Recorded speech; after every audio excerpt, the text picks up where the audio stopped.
दोस्तों 1 साल से भी ज्यादा समय का वेटिंग पीरियड वाला थार सिर्फ भारत ही नहीं बल्कि विदेशों के अंदर भी काफी ज्यादा डिमांड में है। लेकिन कैसे सेना के लिए बनाए गए इस कार पर पूरी दुनिया का दिल आ गया, इसी स्टोरी को आज हम आगे जानने वाले हैं। दोस्तों दुनिया में दूसरा वर्ल्ड वॉर 1939 से लेकर 1945 के बीच लड़ा गया और इसी युद्ध के दौरान ही महिंद्रा थार के अस्तित्व में आने की शुरुआत हुई थी। दरअसल यह वॉर जब अपने चरम पर था तब अमेरिका सैनिकों और अपने हथियारों को युद्ध के मैदान में भेजने के लिए फाइटर प्लेन्स और ट्रक्स का इस्तेमाल किया कर रहा था। लेकिन ट्रक और प्लेन्स के साथ प्रॉब्लम यह थी कि दोस्तों ये साइज में बड़ा होने की वजह से हर जगह पर नहीं जा सकते थे और दोस्तों दूसरी सबसे बड़ी बात कि ये बहुत ज्यादा महंगे भी थे। अमेरिका को अर्जेंटली एक ऐसे व्हीकल की जरूरत पड़ी जो कि सस्ता, कॉम्पैक्ट और लाइट वेट होने के साथ साथ मजबूत भी हो और दोस्तों जरूरत पड़ने पर इस व्हीकल को हवाई जहाज के थ्रू सीधा युद्ध के मैदान में उतारा जा सके। अब दोस्तों इस जरूरत को पूरा करने के लिए अमेरिकी सेना ने देश भर की करीब 135 ऑटोमोबाइल कंपनी से एक मजबूत 4 व्हील ड्राइव कार के प्रोटोटाइप मॉडल बनाने के लिए कहा। लेकिन दोस्तों क्योंकि सेना ने इस प्रोटोटाइप को बनाने के लिए उन कंपनीज को मात्र 49 दिन का समय दिया था, इसीलिए 135 में से सिर्फ 2 कंपनीज बैंटम और विलीज ओवरलैंड ने ही सेना के इस रिक्वेस्ट पर रिस्पॉन्ड किया था। दोस्तों विलीज का प्रोटोटाइप मॉडल ऑलमोस्ट तैयार था और दोस्तों उसे कंप्लीट करने के लिए उन्होंने सेना से थोड़ा और समय मांगा, लेकिन दोस्तों सेना ने उन्हें एक्स्ट्रा टाइम देने के लिए साफ इनकार कर दिया। लेकिन दोस्तों वहीं अगर बैंटम कंपनी की बात करें तो वह 49 दिन के अंदर ही एक वर्किंग प्रोटोटाइप बनाने में सफल रहे थे और सेना को भी उनकी कार का डिजाइन पसंद आ गया था। लेकिन दोस्तों बैंटम उस समय बहुत ही छोटी कंपनी थी जिसकी प्रोडक्शन कैपेसिटी इतनी नहीं थी कि वह आर्मी की डिमांड को टाइम पर पूरा कर सके। इसीलिए दोस्तों सेना ने बैंटम का वह डिजाइन फोर्ड और विलीज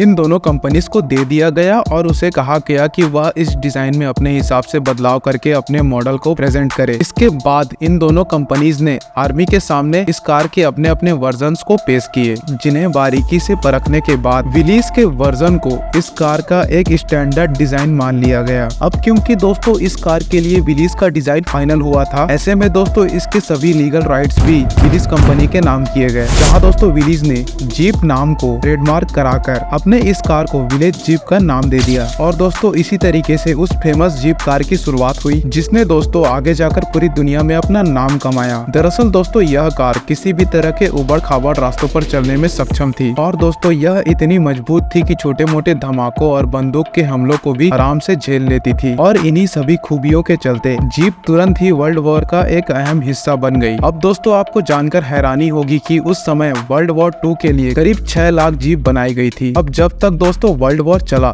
तब तक यह कार काफी ज्यादा डिमांड में रही, लेकिन जब वर्ल्ड वॉर 1945 में खत्म हुआ तो उसके साथ इस कार का डिमांड भी खत्म हो गया था और अमेरिकी सेना ने भी इसे खरीदना बंद कर दिया था। अब इस घाटे से बचने के लिए कंपनी ने जीप को आम लोगों के बीच बेचना शुरू कर दिया। लेकिन जिस तरह की सफलता इसे युद्ध के मैदान में मिली थी वैसी सक्सेस इसे शहर के आम सड़कों पर देखने के नहीं मिली। दरअसल दोस्तों वॉर पे यूज होने के कारण जीप की छवि एक सोल्जर कार की बन गई थी और दोस्तों इसी की वजह से इसे एक normal day to day car के रूप पे लोग एक्सेप्ट नहीं कर रहे थे और दोस्तों कुछ साल तक तो यह कंपनी थोड़ी बहुत सेल करके सरवाइव करती रही, लेकिन सेल्स में लगातार कमी होने के चलते कंपनी की हालत धीरे धीरे बिगड़ती चली गई। और फिर दोस्तों एक समय ऐसा भी आया जब कंपनी पर बंद होने का भी खतरा मंडराने लगा और दोस्तों यही वो टाइम था जहाँ से स्टोरी में महिंद्रा कंपनी के फाउंडर मिस्टर जेसी और केसी महिंद्रा की एंट्री हुई। असल में केसी महिंद्रा अपनी लाइफ के कुछ साल अमेरिका में भी बिताए थे और दोस्तों वहीं पर उन्होंने जीप को पहली बार देखा था। अमेरिका में जीप को देखकर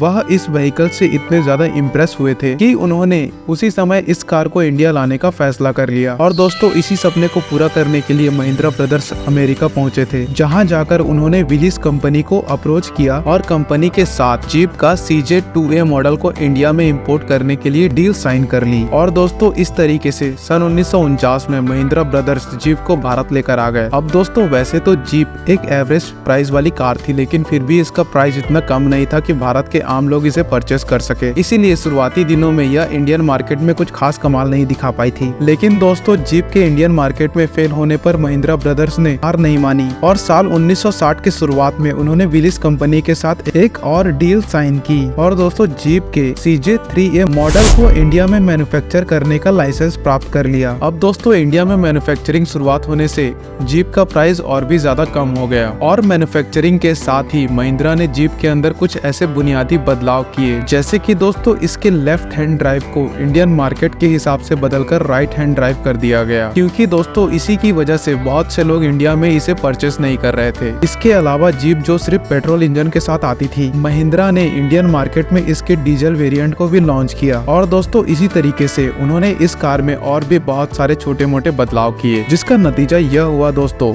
कि इस बार जीप भारत में सफल हो गई और देखते ही देखते सिर्फ कुछ ही सालों में इसने इंडियन मार्केट के 25% शेयर को एक्वायर कर लिया। इसके बाद महिंद्रा करीब 40 साल तक जीप के अलग अलग वर्जन बनाती रही और दोस्तों इसका हर एक वर्जन इंडियन मार्केट में धूम मचाता रहा। लेकिन दोस्तों पिछले 40 सालों से आ रही ये सफलता 90s के दौर में घुटने टेकने लगी थी। और दोस्तों शुरुआती 2000 में जब महिंद्रा ने बुलेरो, स्कॉर्पियो जैसे कार को लॉन्च किया तो उनके सामने जीप लोगों को आउटडेटेड लगने लगी। दरअसल दोस्तों ऑफ रोड कार के रूप में लोग जीप की जगह पर बुलेरो और स्कॉर्पियो जैसी ज्यादा बड़ी और लग्जरी एक्सयूवीज को पसंद करने लगे थे। इसी के चलते जो जादू जीप ने 70s और 80s के दौर में क्रिएट किया था, वह दोस्तों 2000 के दौर में आकर पूरी तरीके से खत्म हो गया। यहाँ तक कि दोस्तों इंडियन आर्मी, जो कि कई दशकों से जीप की एक लॉयल कस्टमर थी, उन्होंने भी जीप की जगह मारुति जिप्सी को खरीदना शुरू कर दिया था। जीप का इस तरीके से फेल हो जाना महिंद्रा के लिए एक बहुत बड़ा झटका था।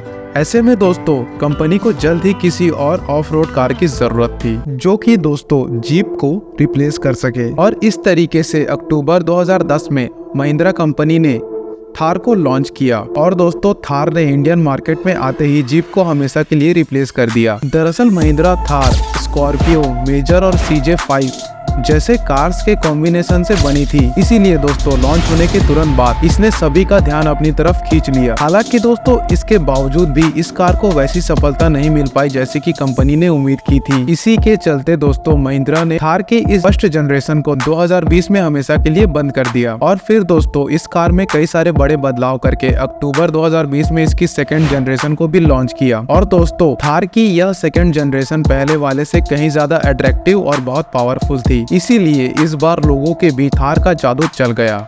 और दोस्तों यह जादू कुछ इस तरीके से चला कि लॉन्च होते ही यह थार इंडिया की बेस्ट सेलिंग कार में से एक बन गई। अब अगर दोस्तों आज की बात करूं तो इस समय थार इंडिया के मार्केट में इतनी ज्यादा डिमांड में है कि इसका वेटिंग पीरियड 1 साल से भी ज्यादा का चल रहा है। और दोस्तों इसकी सेल्स लगातार आसमान को छू रही है। बाकी आज की इस वीडियो में इतना ही। धन्यवाद।